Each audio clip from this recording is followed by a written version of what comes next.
Hi, I'm Heather Gelabert. I am 44 years old. I have two kids. I have two teenagers. They are 19 and turning 17 next month.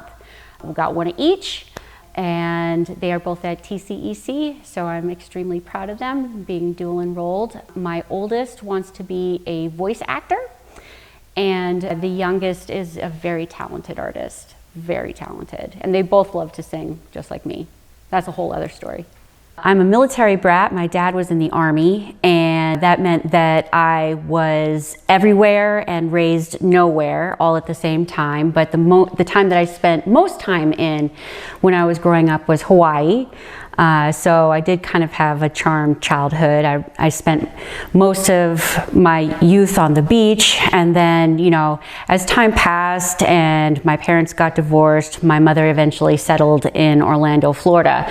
So the charm continued, and she ended up marrying an Imagineer at the time. And so we spent a lot of time at the parks or even backstage getting unique experiences.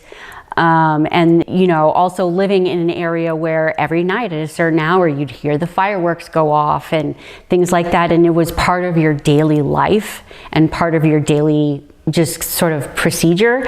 So it's almost like my life for the very beginning of it has been the extraordinary as ordinary. It was just the way it was. That was my life. I, you know, grew up on Bellows Beach and Waikiki and taking Polynesian classes in school, in elementary school, and hula lessons and things like that.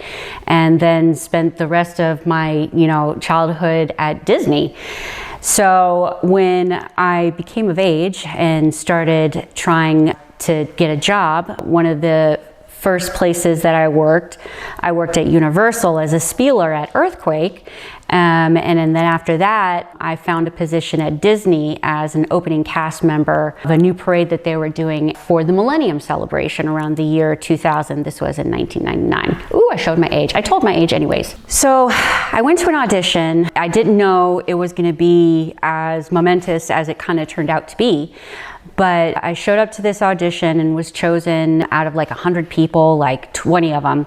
We got chosen to be the opening cast and crew of a new parade called Tapestry of Nations that was at Epcot. And we were brought in early enough to even help choreograph it. And this parade involved a lot of puppets. And by puppets, I mean 20-foot architectural puppets that were built out of metal and iron and things like that, and strapped to our backs as backpacks with this big pole that went up the back of our neck. And they had different characters and things like that. And so we had to learn how to use and use these puppets and wear them and dance in them, and then create choreography for them. So we had what would you call it? It was almost like summer camp. We spent a week at Disney just choreographing it, coming up with dances, and then teaching the dances to each other and teaching them to the new people and so on and so forth, and going through costume fittings and makeup changes and things like that. We went through many iterations of things like that, and then I was cast as a sprite. And so this was one of the only unique characters in the parade. Yes, I'm special, and I think I am special. So I had big round wings that were made of transparent cloth that I could open and close, and then I could also pull the top down, and I had a giant tail that was also lit up with like 3 levels of transparent fabric. It was really beautiful to watch, but we got caught in a lot of trees. Anyways, so you know, we're doing this parade, we're starting out the Millennium Celebration. The parade opened pretty much in September. We had a soft opening for executives and things like that. That was a new experience. And they filled up the fountain at the American Experience with ice and beers. They emptied the whole fountain and filled it up with ice. It was the craziest thing I'd seen. Of course, I was 19 at the time, so I hadn't seen much. But anyways, we also had 3 overnights where we spent 3, literally we'd get there at like 9 or 10 o'clock and we'd run the whole parade around the World Showcase several times, you know, over the morning basically. And we'd have a couple breaks and we'd all lay down and sleep together in piles for like 15 minutes and then wake up again and do the parade back in the other direction. And the whole place was empty. They had, the cleaning crew had already come through, so everything was wet and clean and pristine, and we had the parks to ourselves, and it was a very unique and bonding experience. And then not only that, but they were debuting a brand new fireworks show for the Millennium Celebration, and they were testing it and finalizing the show during our run-throughs. And so we were the first people to see this, I think it was called Celebration of Light, was the parade, the fireworks show.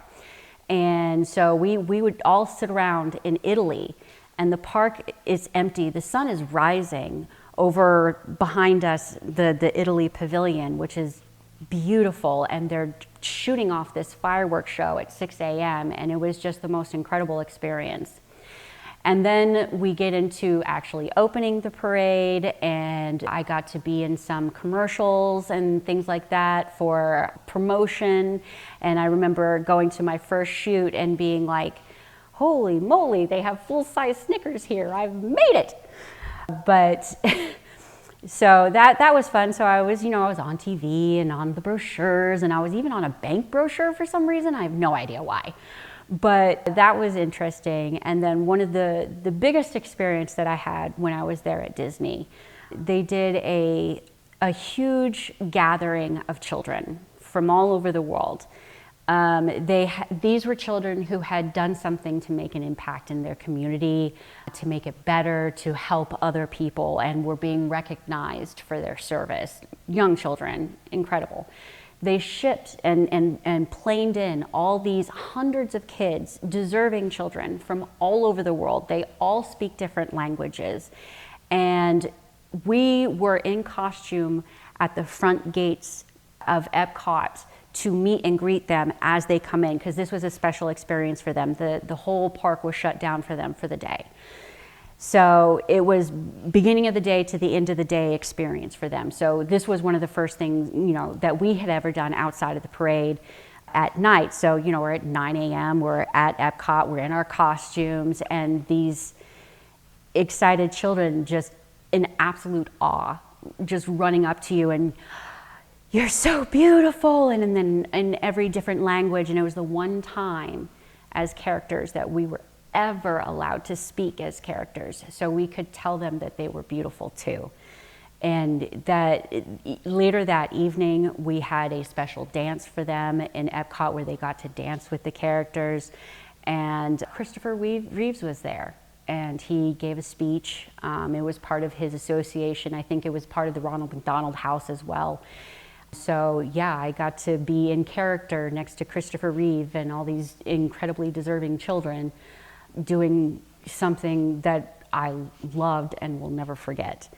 Another experience I had back when I was at Universal, I was a spieler at Universal, which is basically, I'm an actor, but I'm paid less.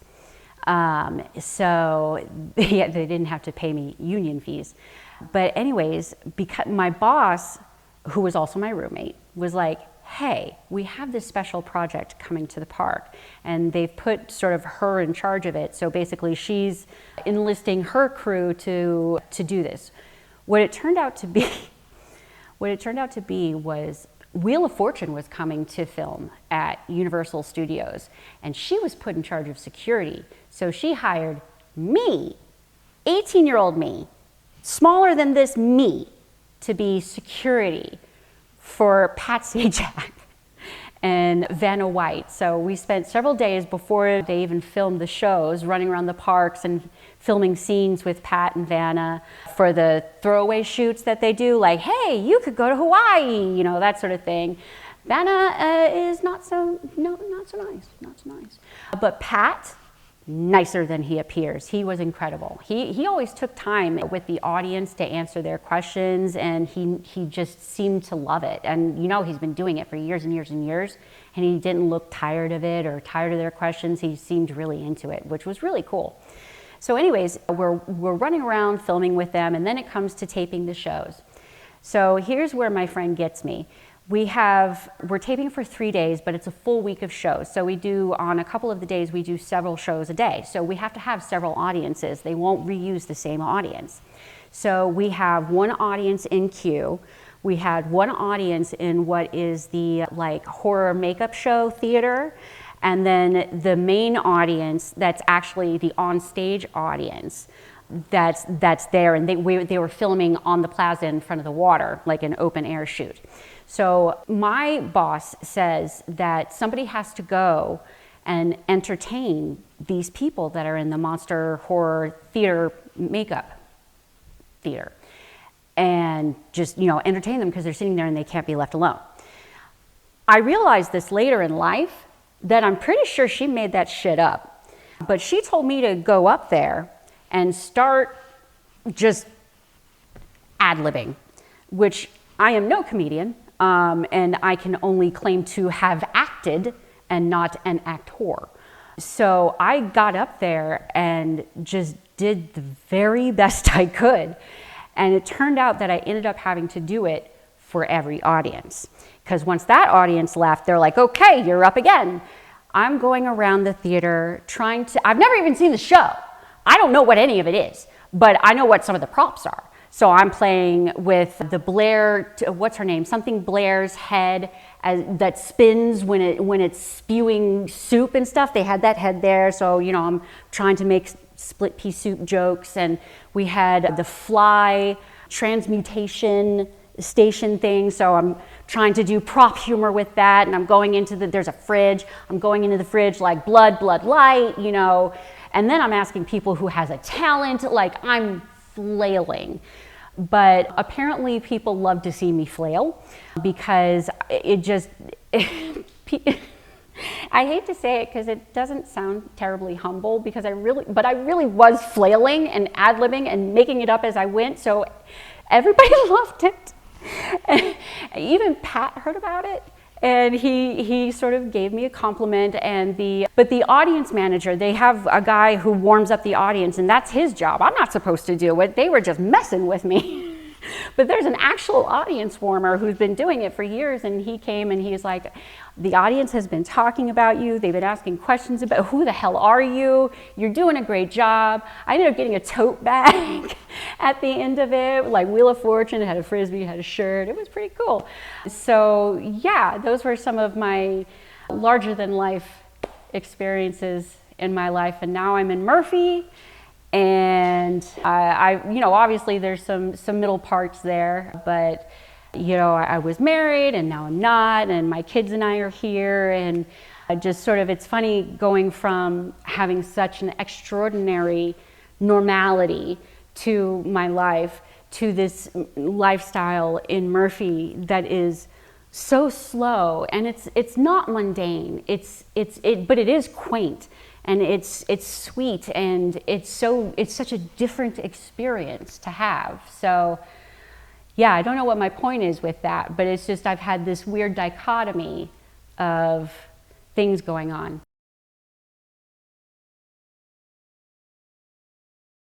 Sure, like I have hobbies. I sing. I've always been a singer. I've always been interested in theater arts and musical theater and things like that, but I've never been brave enough to pursue it. So there's that. I'm chicken shit. I crochet. I'm crafty. I'm clearly ADHD, like obviously. So I'm obviously crafty. I'm sure there's some candles in my future.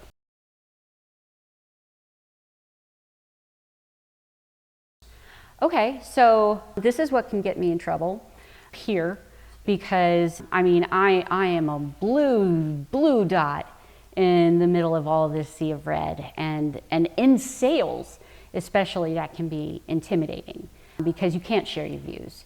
And if you openly share your views, it really could cost me money. It could continue to, like word of mouth travels. So yeah, but extremely liberal I'm that kind of parent that the kids, they can't rebel against because I'm too liberal to rebel against. I'm just like, oh, you're just having, you know, you're just expressing yourself. Just, yeah. So I'm that kind of annoying type of parent. So yeah, I definitely am democratic.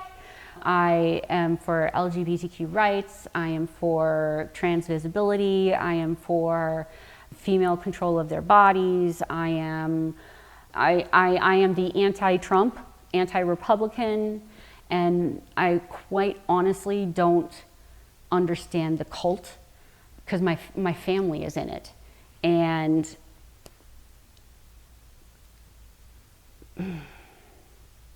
still don't quite know what to do with that yet, with my family being, because I've always been different. I mean, from as long as I can remember, I always remember being different, but that's just the ADHD and stuff. But, you know, that also made me more socially, you know, aware. You know, you have that sort of way that you see things with ADHD, and I just don't see anything the way that they do, and it's disappointing.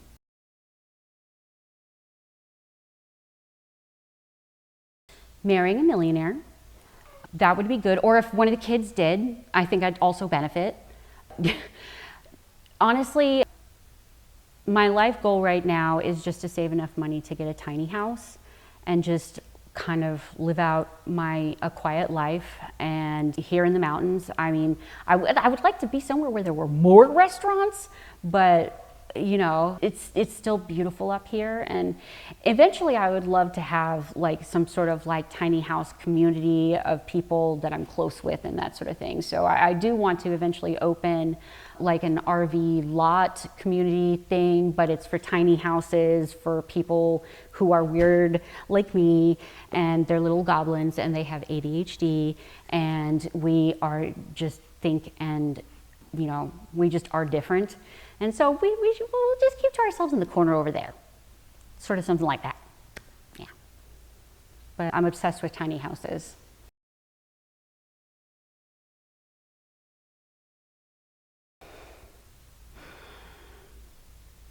My vanity says, the first thing that popped into my head was smart.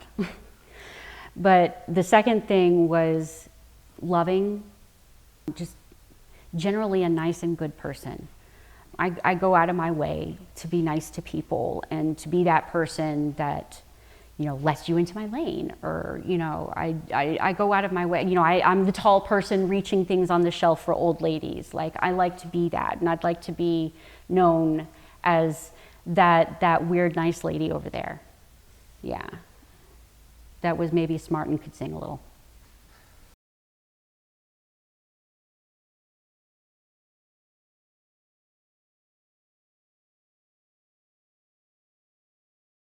Advocate for yourself. It's no one else's responsibility to. It is your responsibility to advocate for yourself, whether it be medically, whether it be within our government, whether it be in your relationships with maybe with your parents or with your spouse or partners or whatever. Advocate for yourself.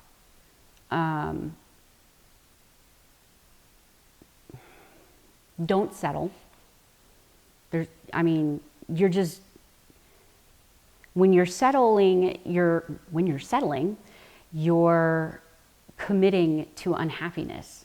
You know you're not going to be happy, so don't commit to the unhappiness. That's what settling is. And trust your gut. You're probably right. That weird thing that he did, yeah, you should have run. I should have run, and I didn't.